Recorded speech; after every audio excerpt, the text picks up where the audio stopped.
अगर आप अपनी डेट ऑफ ज्वाइनिंग में सुधार करना चाहते हैं, कैसे इस प्रोसेस को किया जाता है, आज के इस वीडियो में मैं आपको स्टेप बाय स्टेप दिखाऊंगा।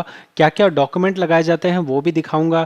तो ये वीडियो आपके लिए बेस्ट होने वाली है आपकी डेट ऑफ ज्वाइनिंग के बारे में। और समझिएगा कि यहाँ जो थ्योरी लिखी है, ये थ्योरी तो मैं आपको बताऊंगा ही, लेकिन जो असलियत होती है वो भी बताऊंगा।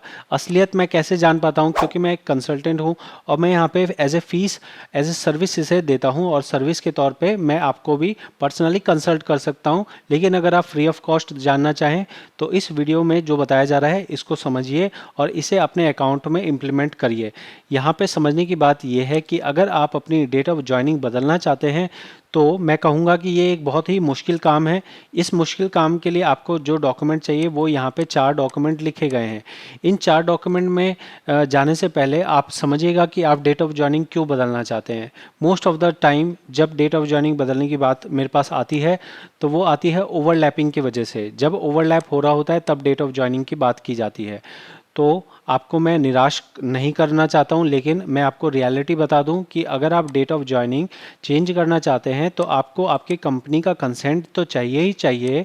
लेकिन एक इम्पॉर्टेंट फैक्टर होता है जहां पे आप अगर मान लीजिए ये करना चाहते हो आप कि भाई मेरी जो है ना जुलाई की, मान लीजिए कि 1 जुलाई की डेट ऑफ ज्वाइनिंग है, मैं इसको बढ़ा के सपोज मैं बढ़ा के 5 जुलाई करना चाहता हूँ, ठीक है, या फिर मैं 5 अगस्त करना चाहता हूँ। अगर आप 5 जुलाई, 1 जुलाई को 5 जुलाई करना चाहते हैं तो वो इजी है, क्योंकि वो विद इन मंथ है। विद इन मंथ की अगर आप डेट चेंज करना चाहेंगे वो इजी है। इसके लिए आपको जो डॉक्यूमेंट चाहिए वो अटेंडेंस रजिस्टर तो मोस्टली नहीं होता है, आप एम्प्लॉय रजिस्टर भी भूल जाइए। अगर आपकी कंपनी आपको अपॉइंटमेंट लेटर देती है तभी आपका चीज़ हो सकती है। साथ में ही आपको जो है कंपनी की तरफ से लेटर भी लेना पड़ सकता है। तो 1 जुलाई से 5 जुलाई मतलब विद इन मंथ वाला हो सकता है। लेकिन अगर आप मंथ चेंज कर रहे हैं, 1 जुलाई से 5 अगस्त कर रहे हैं या फिर और भी आगे जा रहे हैं, तो प्रॉब्लम ज़्यादा है। प्रॉब्लम यह है कि अगर 1 जुलाई को आपने एक्चुअल में ज्वाइन किया था तो कंपनी ने वहाँ पे पैसे वैसे जमा किए होंगे, और अगर कंपनी ने पैसे जमा किए हैं तो पीएफ ऑफिस कहता है कि भाई साहब अगर जुलाई में पैसा जमा हो गया तो फिर आप ये कैसे कह रहे हो कि आप जुलाई में नहीं आए, आप अगस्त में आए। जब आप जुलाई में वहाँ थे ही नहीं तो आपके नाम का चालान कैसे जमा हो गया। तो ये एक मेजर प्रॉब्लम होती है आपके ज्वाइनिंग के बारे में। जो यहाँ पे लिखा हुआ है कि आपके जो ईसीआर है, ईसीआर रिकॉर्ड को चेक किया जाएगा, और ईसीआर रिकॉर्ड को चेक करने के बाद ही आपकी करेक्शन को अप्रूव किया जाएगा। तो अगर मैं आपको अब यहाँ पे प्रोसेस बताना चाहूँ तो आप अपना लॉगिन कर लेंगे, और ये बिना कंपनी के नहीं होगा। तो आप ऐसा मत सोचिएगा कि आप कोई डॉक्यूमेंट जो है फॉर्ज कर लें और फॉर्ज करके आप यहाँ पे अपलोड कर दें। ये रिक्वेस्ट जाएगी आपके एम्प्लॉयर के पास, एम्प्लॉयर करेगा तभी जाके आगे वो हो पाएगा। तो यहाँ आपको जॉइंट डिक्लेरेशन पे जाना है, उसके बाद आपको गेट डिटेल करना है। गेट डिटेल करने के बाद आपके पास इस तरह से नीचे आपको आ जाना है। नीचे आके सपोज़ मैं यहाँ पे डेट ऑफ ज्वाइनिंग बदल रहा हूँ। सपोज़ मैं यहाँ पे 2 मई की जगह मान लीजिए मैं करता हूँ 4 मई। 4 मई के मैं वो ज्वाइनिंग बदलूँगा तो मेरे को यहाँ भी 4 मई करनी पड़ेगी, और मैं यहाँ आई एग्री करता हूँ, प्रोसीड कर देता हूँ। प्रोसीड करने के बाद आप देखेंगे तो मेरे पास यहाँ पे डॉक्यूमेंट कह रहा है, ये कह रहा है कि डेट ऑफ ईपीएफ के लिए और ईपीएस के लिए दोनों डालिए।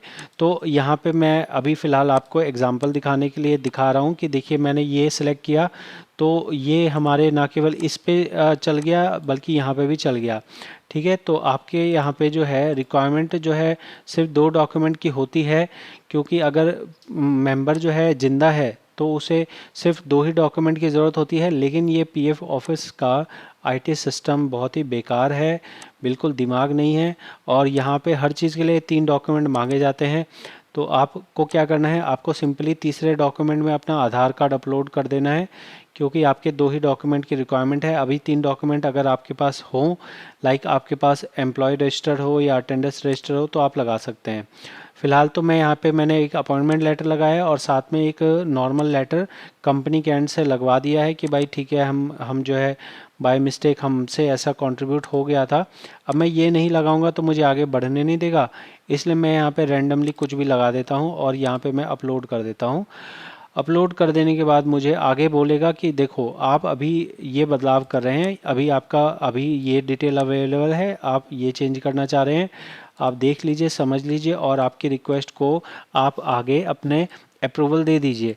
मतलब आपको आई एग्री यहाँ पे करना होगा और आई एग्री करने के बाद फिर यहाँ पे कंसेंट देना है, गेट ओटीपी करना है, फिर आपकी रिक्वेस्ट चली गई। अब वो रिक्वेस्ट आपके एम्प्लॉयर से हो जाएगी।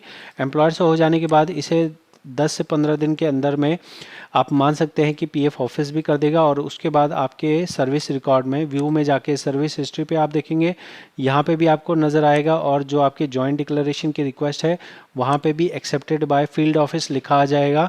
तो आप समझिएगा कि आपकी करेक्शन हो गई है। तो मैंने आपको पूरी ईमानदारी से, पूरी मेहनत से आपको यहाँ पे बताया है।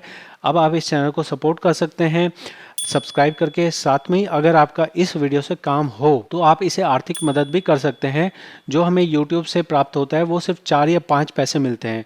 1000 लोग अगर देखते हैं तब जाके हमें मिलते हैं 35 से 40 रुपए। तो ये बहुत ही कम होते हैं। तो अब हम यहाँ पे आपसे सपोर्ट की गुजारिश करते हैं, क्योंकि मैं भी आपको सपोर्ट कर रहा हूँ। ये नहीं है कि मैं आपको कोई दुखड़ा रो रहा हूँ, लेकिन मैं आपको यहाँ सपोर्ट कर रहा हूँ। मैं अपनी मेहनत से अपना जो नॉलेज है वो आपसे शेयर कर रहा हूँ।